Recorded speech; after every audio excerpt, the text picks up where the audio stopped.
Sir 2017 में आया था इंतकाम देखेगी। फिर अब 2025 में जाके आपका एक मूवी में गाना आया दोबारा। नहीं आए हैं, बीच में भी फिल्मों में आते रहे, फिल्मों में आए हैं। हाँ, लेकिन क्या है कि वो बड़ी फिल्म्स नहीं थी तो इतना प्रमोशन नहीं था, नहीं पता चला। और बीच में कोविड तो 2 साल खा गया। ओके, हाँ, उसमें बस वैक्सीन के ही गाने आए थे तो वो हमने गाए। कौन सा वैक्स? मैं मजाक कर रहा हूँ।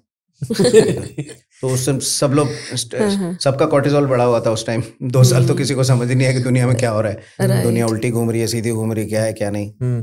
तो उसके बाद जब दोबारा से धीरे धीरे रिवाइव होनी शुरू हुई चीजें, इंडस्ट्री भी थोड़ी देर के लिए वो हो गई थी, हॉल्ट हो गई थी। बट मुझे दुख उन लोगों के लिए ज्यादा था जो बेचारे डेली वेजेस पे काम करते हैं इंडस्ट्री में, जैसे स्पॉट बॉयज हैं या फिर एक्शन टीम के लोग हैं, लाइटिंग टीम के लोग हैं, कैमरा के लोग हैं, दूसरे टेक्नीशियंस हैं, फोली आर्टिस्ट हैं, वो लोग जो भी हैं, उन लोगों के पास काम बंद हो गया था।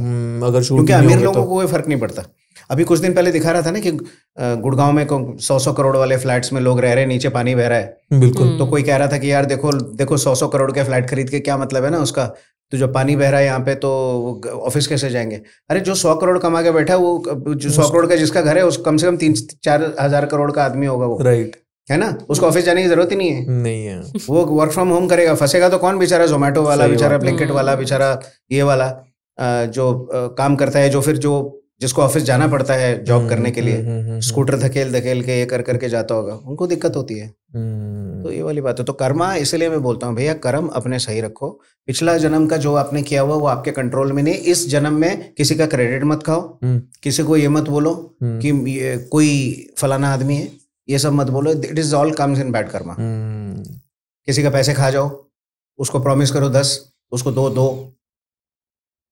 ये सब जो गलत चीजें हैं, गलत चीजें। सर हम मैनिफेस्टेशन की बात कर रहे थे बीच में, और लक की भी नहीं होता मैनिफेस्टेशन, कुछ नहीं होता भाई। नहीं, वो मैं समझ गया, कुछ नहीं होता, बट लक तो होता है ना। लक तो होता है ना। लक इज नॉट मैनिफेस्टेशन ना। लक इज जो आपके लिए लिख दिया गया है। अगर आपका लिखा हुआ कि आप बनेंगे तो हम कुछ ना करें तब भी बनेंगे। यू टेल मी, क्या अरिजीत जैसे गाने वाले और नहीं होंगे इंडिया में? होंगे ना। अरिजीत भी तो कहीं से आए ना, रियलिटी शो से आए। उनके लेवल पे और भी अच्छे सिंगर्स होंगे, बट सबका किस्मत नहीं है ना अरिजीत बनने का। वो एक ही आए, कुमार शानू एक ही बने थे, राइट। वो किस्मत से बने हैं। गाने भी मिले, गाया भी उन्होंने अच्छा। भगवान ने उनको नवाज दिया था, ब्लेस किया था कि ऐसी आवाज है। वो एक पूरा एरा चला था उनका। बट मैं ये जानना चाह रहा था कि मतलब लक के सारे, बाबुलदा का भी उसी तरह का स्टाइल था, लेकिन उनकी डेस्टिनी अलग थी। उनको मिनिस्टर बनना था, वो मिनिस्टर बन गए। भगवान कहाँ से कहाँ आपको क्या ले जाएगा पता नहीं चलता ना। मैंने कबूतर की फोटोएं खींचने के लिए कैमरा खरीदा। आज मैं मतलब फोटोग्राफी करता हूँ, पोर्ट्रेट्स करता हूँ, सब करता हूँ। मुझे कितना नॉलेज हो गया फोटोग्राफी के बारे में। सोनी के साथ एसोसिएटेड हूँ मैं, सोनी इंडिया के साथ। ओके। तो मुझे थोड़ी पता था कि मैं ऐसा करूंगा, फोटोग्राफी करूंगा। अच्छा, किस्मत से आ गया अपने अंदर, आपके अंदर। आप अपने आप को एक्सप्लोर करते हो। तो जो ये कहते हैं कि भैया आप दूसरों के बनाए हुए गाने गाते हो, अरे भैया मेरे पास आओ, बैठो किसी दिन, मेरे साथ काम करो, समझ में आएगा मैं क्या क्या कर सकता हूँ। तुमको पता ही नहीं चलेगा कि क्या क्या कर सकता हूँ मैं। कंपोजिंग, अरेंजमेंट, गाना लिखना, गाने को सुधार देना, आपके अगर आपने कुछ गलत अल्फाज लिखे हैं, कुछ भी किया है, वो भी सुधार देना। जब शाह का रुतबा रिकॉर्ड कर रहा था मैं अजय अतुल के लिए, तो मैं गया स्टूडियो में, उन्होंने बुलाया मुझे, मैं गया और गाना सुना मैंने। वो गाना बेहतरीन गाना है। और Ajay Atul, they are mind blowing people, mind blowing composers. Okay. और मतलब मराठी इंडस्ट्री के उनको रहमान सर बोला जाता है। रहमान मतलब है तो डुओ, तो उनके कैटेगरी में माना जाता है। अब तो खैर इंडियन फिल्म इंडस्ट्री में, बॉलीवुड में भी बहुत बड़ी बड़ी फिल्में, बहुत अच्छे अच्छे गाने उन्होंने दिए हैं।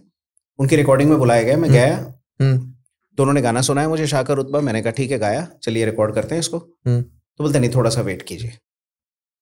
मैंने कहा क्यों, अब तो गाना सुन लिया। कहते नहीं, लिरिसिस्ट इज कमिंग। वो आपके तलफ़ुज़ देखना चाहते हैं, आपका प्रोनाउंसिएशन देखना चाहते हैं। अच्छा, मैं बिलोंग करता हूँ उड़ीसा से। तो उड़ीसा में हिंदी का इतना प्रचलन नहीं है, हिंदी या उर्दू का। तो उनको लगा होगा अमिताभ भट्टाचार्य ने गाना लिखा है, तो उनको लगा होगा कि यार पता नहीं कृष्णा गा पाएगा कि नहीं, they belongs to Orissa and all, तो मैं एक बार थोड़ा सा अल्फाज चेक कर लेता हूँ। तो फेयर इनफ, लिरिसिस्ट चाहते हैं कि उनका ना लिखा हुआ गाना गलत ना चला जाए, या कोई गलत प्रोनाउंसिएशन ना। आजकल तो ये सब गा ही रहे ना, फूल को फूल गा रहे हैं, घर गा रहे हैं घर को, है ना, तो गलत गा रहे हैं बच्चे, और रिकॉर्ड होकर रिलीज भी हो रहा है। तो लिरिसिस्ट वांटेड, तो मैंने बोला यार मेरे पास टाइम नहीं, मेरी एक और रिकॉर्डिंग है, तो मुझे जाना है, तो मेरी बात ही करा दो आप अमिताभ से। तो अमिताभ से बात हुई हमारी कॉल पे, तो मैंने पाया शाह का रुतबा शहंशाहों सी तेरी बात है, शाह का जो शाह उसका तेरे सर पे हाथ है। यार तुम्हारी उर्दू तो बहुत अच्छी है Krishna.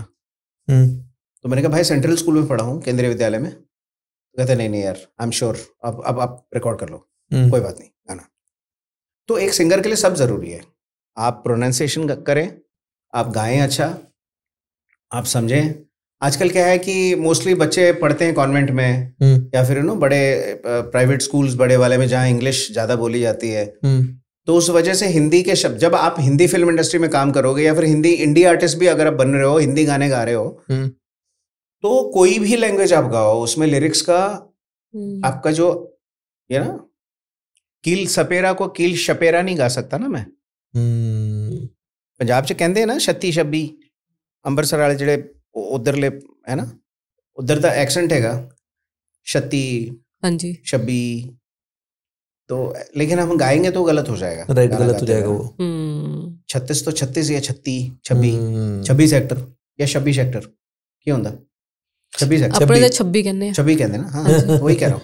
Similarly when you singing a song, it is very important for you to pronounce well. आप पुराने सिंगर्स को सुनिए, किशोर दा को सुनिए, रफी साहब को सुनिए, मुकेश जी को सुनिए। कभी किसी गाने में आप नहीं सुनो कि श को स गा दिया या स को श गा दिया है। लेकिन आजकल 10 गाने सुनो अपने सिंगर्स के, उसमें से आपको 10 गलतियां निकल आएंगी।